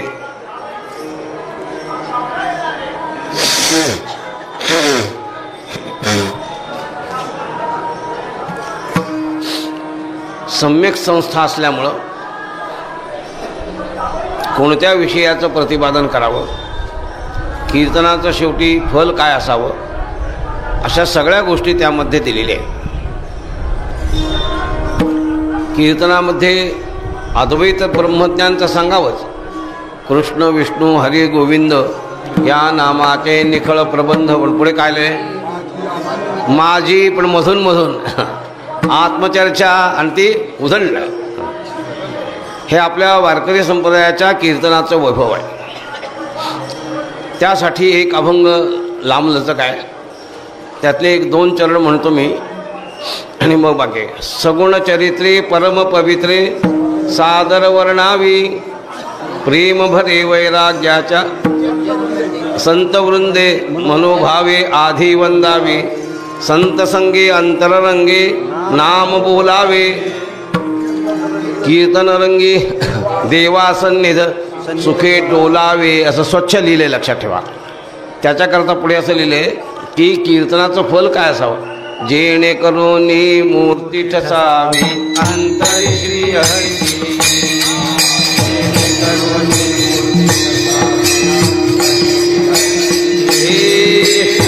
कीर्तन मर्यादा हे संतांचे घरची, संत संगे अंतर रंगे नाम बोलावे, संत संगे अंतर रंगे नाम बोलावे, अंतरी श्री हरीचे संत संगे अंतर रंगे नाम बोलावे, संत संगे अंतर रंगे नाम बोलावे. जेणेकरून मूर्ती ठसावी अंतरी श्री हरीची, ऐसी कीर्तन मर्यादा हे संतांच्या घरची. व्यायाम केलेली मंडळी त्या तालमीत मग बाहेर ज्यावेळी पडतात त्यावेळी त्यांच्या शरीरामध्ये जी एक प्रसन्नता असते, ते कीर्तन श्रवण केल्यानंतर बाहेर पडताना त्याच्या अंगावर ती चिन्ह उमटली पाहिजेत, लक्षात ठेवा. मी रोज तर पूर्वी तालमीत जाणारा माणूस आहे, लक्षात ठेवा, म्हणून मी ते उदाहरण तुम्हाला दिलं. कीर्तनामध्ये काय प्रतिपादन करावं ते त्याच अभंगात त्याने दिलेलं आहे. भक्ती ज्ञाना विरहित इतरा गोष्टी न कराव्या, इतरा गोष्टी न कराव्या, प्रेम भरे वैराग्याच्या युक्ती विवराव्या, प्रेम भरे वैराग्याच्या युक्ती विवराव्या. भक्ती ज्ञाना विरहित इतरा गोष्टी न कराव्या, इतरा गोष्टी न कराव्या, प्रेम भरे वैराग्याच्या युक्ती विवराव्या, प्रेम भरे वैराग्याच्या युक्ती विवराव्या. भक्ती ज्ञाना विरहित इतरा गोष्टी न कराव्या, प्रेम भरे वैराग्याच्या युक्ती विवराव्या. ही कीर्तनाची मर्यादा आहे. आणि शेवटी महाराज सांगतात, हे नाथ महाराजांचं सांगणं, माझं नाही, ते काय सांगतात की तुमच्या या भजनाचं वैभव कुठे गेलं पाहिजे? अद्वैत बोधात गेले. अद्वय भजने अखंड स्मरणे वाजवी करटाळी, एका जनार्दनी मुक्त होय तात्काळी. या अशा कीर्तनाने, अद्वय भजनाने मनुष्य तात्काळ कीर्तनाला प्राप्त होतो. म्हणून होय अंग हरिरूप हेच म्हणणं बरोबर आहे. म्हणून संतांची जी ही कीर्तनाची मर्यादा आहे ती आपण सांभाळली पाहिजे. प्रतिपाद्य विषय काय ते आपण लक्षात ठेवले पाहिजे. तुम्ही वाळवंटात गेला, आता काय माहिती नाही परिस्थिती, पण पूर्वी होती परिस्थिती. 10 रुपये दिले की धन्य माता पिता तयाच्या. आपल्या संप्रदायामध्ये या गाडग्या मडक्याने आणि तुकड्याने आपले सगळे विचित्र करून टाकलं. सगळं शुद्ध स्वरूप त्यांनी ठेवलं नाही. पण याचा अर्थ असा नाही की आपण सोडवा म्हणजे आपण ते करा असं नाही. कोणी नाही केलं तर मी जिवंत आहे तोपर्यंत मी नक्कीच हे ठेवणार. आणि 4 माणसं माझ्या तयार झाले तर अजून तयार होतील, त्यात काय मोठं. आता कोण तयार होणार हे नक्की मला सांगता येत नाही, पण होईल. ही कीर्तनाची मर्यादा आहे, ही कीर्तनाची संस्था आहे. प्रतिपाद्य विषय काय असावा, त्याचं फल काय असावं, हे सगळं साधू संतांनी लिहून ठेवलेलं आहे. आणि त्यामुळं मुक्त होय तत्काळी कीर्तनाने मनुष्य मुक्ततेला प्राप्त होतो. नवे नवे आत्ता सांगितल्याप्रमाणे होय अंग हरिरूपतेला प्राप्त होतो. आत्ता सांगितल्याप्रमाणे परब्रह्मरूपतेला प्राप्त होतो. नाहीत आत्ता तयाचे अवयव ते सुखाचे कोंब असं म्हणा. हमू ते आवडे हा परब्रह्मची, तो चालता बोलता साक्षात परब्रह्मरूप आहे असं आम्हाला आवडतं, म्हणजे प्रतीतीला येतं असं महाराजांनी प्रतिपादन केलं. हरदासी कीर्तनकारातही हीच पद्धत आहे. फक्त एकच आहे, त्यांच्यामध्ये पेटी तबला एवढंच असतं किंवा कोणी असला तर बाकीचा. बाकी पद्धती आपली आहे ह्याच पद्धतीची सगळी आहे. एखादं त्याच्यामध्ये आख्यान सांगितलं जातं आणि तो विषय प्रतिपादन केला जातो. पूर्वरंग उत्तरंग जसं आपला आहे तसंच. पण आपल्या संप्रदायाचं वैभव यात आहे. दुसरी एक गोष्ट आपल्याला सांगायची ती अशी की कीर्तनामध्ये नय, विनय आणि अभिनय या 3 गोष्टी असल्या पाहिजेत. हे कीर्तनाचं खरं वैभव आहे.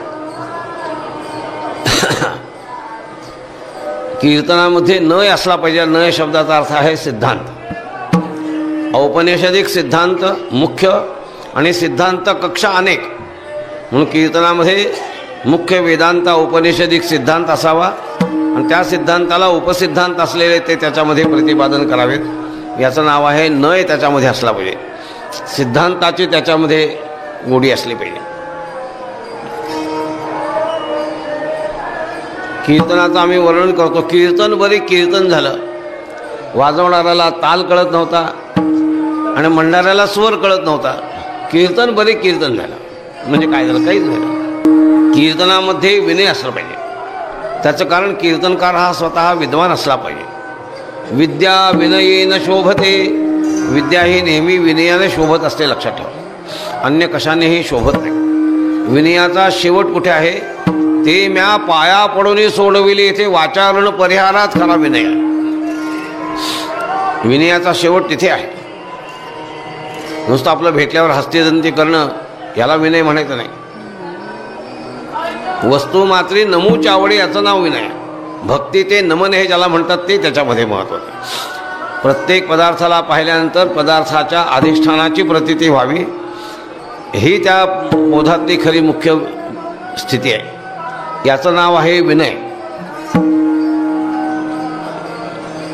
ब्रह्मात्मैक्य ज्ञानाने मनुष्य खरा विनयाला प्राप्त होतो आणि त्यामुळेच विद्वत्ता खरी शोभायमान होते.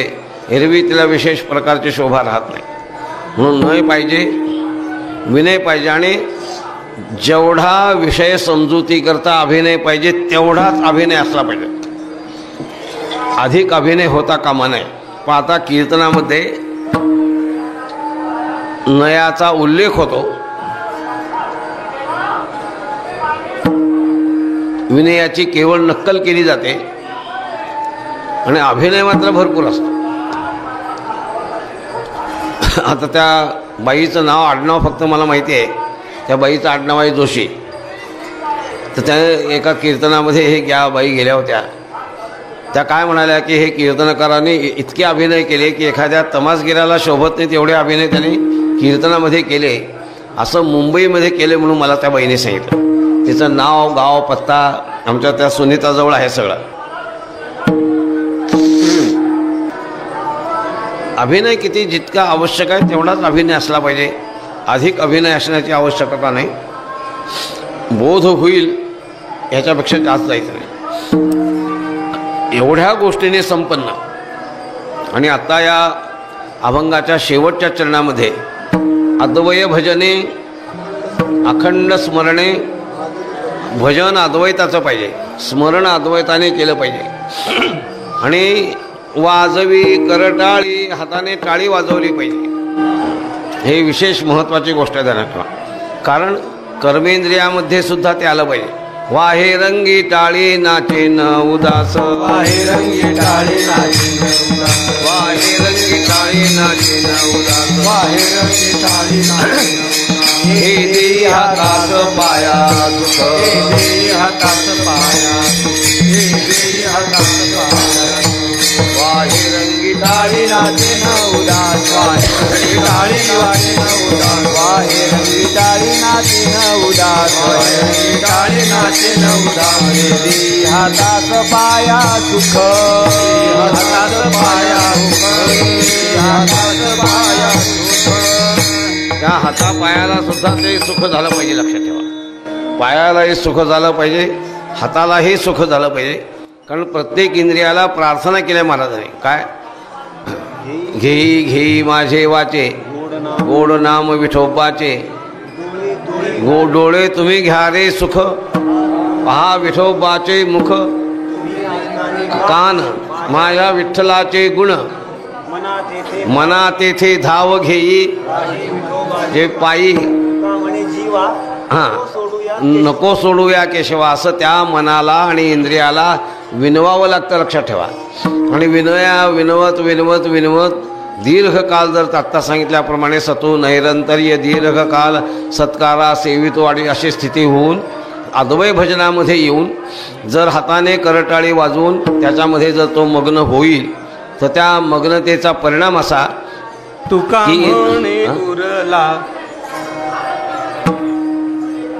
त्याचा परिणाम काय होतो? परिणाम असा की नायकावे ते कानची वाणी, न पाहावे ते दिठीची गळे. त्याला भुगू नको म्हणे पूर्वी विनंती करावी लागत होते. आता विनंती करायची, साचची करचरणे होती डोळे, अशी त्याला स्थिती होते. इतकंच नव्हे तर प्रेमे छंदे नाचे डोले, अनावरतेने तो नाचतो.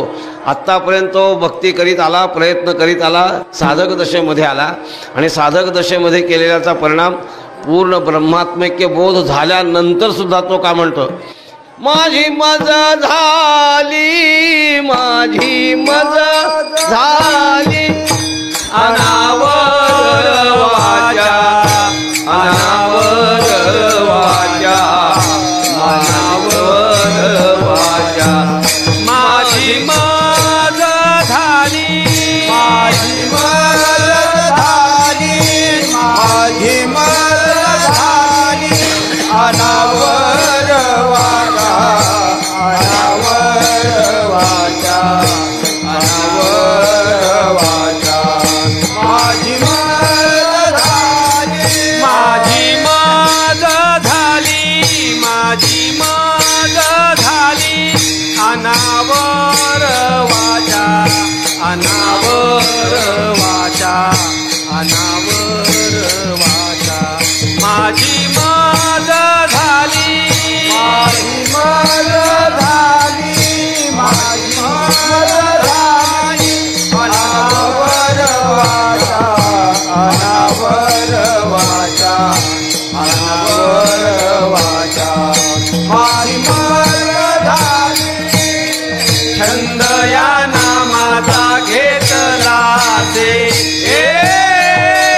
छंद या नामाचा घेतला से, छंद या नामाचा घेतला से, छंद या नामाचा घेतला से. माझी मज झाली, माझी मज झाली, अनावर वाचा, अनावर वाचा, अनावर वाचा. माझी मज झाली, छंद या नामाचा घेतला से, छंद या नामाचा घेतला से, छंद या नामाचा घेतला से, छंद या नामाचा घेतला से. माझी मज झाली, माझी मज झाली, अनावर वाचा, अनावर वाचा, अनावर वाचा. माझी मज झाली, माझी मज झाली, अनावर वाचा.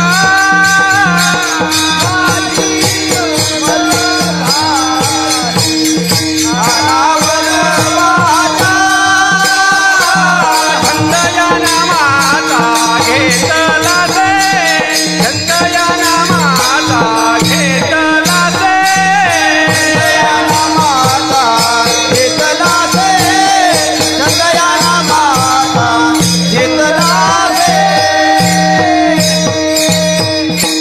त्याचा परिणाम काय झाला, त्या वाणीला सांगितलं आता देवाचं नाव घ्यायचं नाही. ते म्हणते तसं माझी मज झाली अनावर वाचा. एक मध्येच मला गोष्ट आठवली ती तुम्हाला सांगतो. दरवर्षी मी इथे कीर्तन करतो. तर एका वर्षी कार्तिकीला हा अभंग मी घेतला होता आणि त्या अभंगाला ऐकायला ब्रह्मलीन भगवान शास्त्री सोनपेठकर होते समोर बसायला.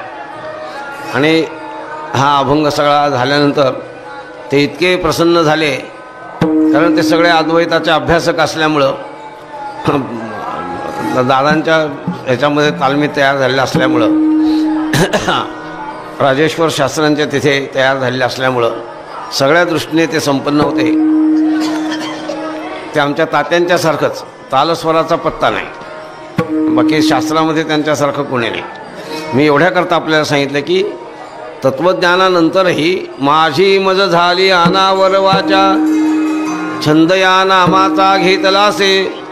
ती गोष्ट इथे जगद्गुरू तुकाराम महाराज सांगतात की पूर्ण बोधाला झाल्यानंतर प्रेमे छंदे नाचे डोले नाचे, नाचे डोले हारपले देह भाव संपूर्ण निवृत्त झाला. शेवटचा परिणाम या अद्वैत बोधाचा परिणाम किंवा कीर्तनाचा परिणाम जसा काया ब्रह्मरूप झाली, शरीराला ब्रह्मरूपता प्राप्त झाली, साऱ्यालाच ब्रह्मरूपता प्राप्त झाली. आणि या अद्वैत तत्त्वज्ञानाचं फल वेदाने सांगितले, अभयं वै जनक प्राप्तोसी. बोधाने मनुष्याला अभयत्व प्राप्त होतं. एक दैवी संपत्तीमधलं अभय आहे, अभयम सत्व संशुद्धी, हे वेगळं. आणि तत्त्वज्ञानानंतर जे अभयत्व प्राप्त होतं ते निराळं. ते अभयत्व या अभंगाच्या शेवटच्या चरणामध्ये मला सांगतात. तुका म्हणे तर उरला देवा, तुका म्हणे उरला देवा, तुका म्हणे उरला देवा, तुका म्हणे उरला देवा, तुका म्हणे उरला देवा, तुका म्हणे उरला देवा, तुका म्हणे उरला देवा, तुका म्हणे उरला देवा. गेला भाव या काळे, गेला भेव त्या काळे, प्रेम छंदिनाचे डोले, प्रेम छंदिनाचे डोले. गेला भेव त्या काळे, गेला भेव त्या काळे, प्रेम छंदिनाचे डोले, प्रेम छंदिनाचे डोले. पले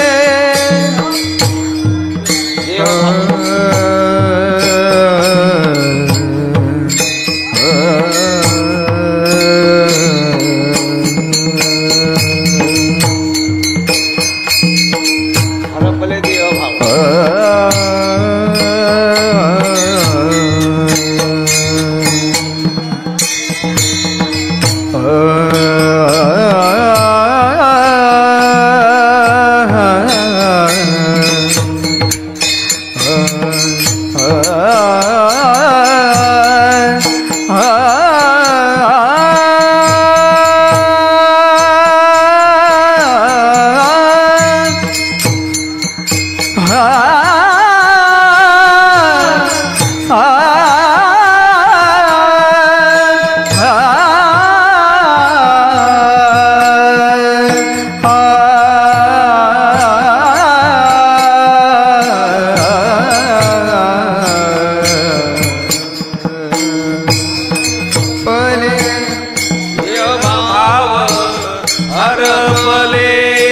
देह भाव, देह भाव.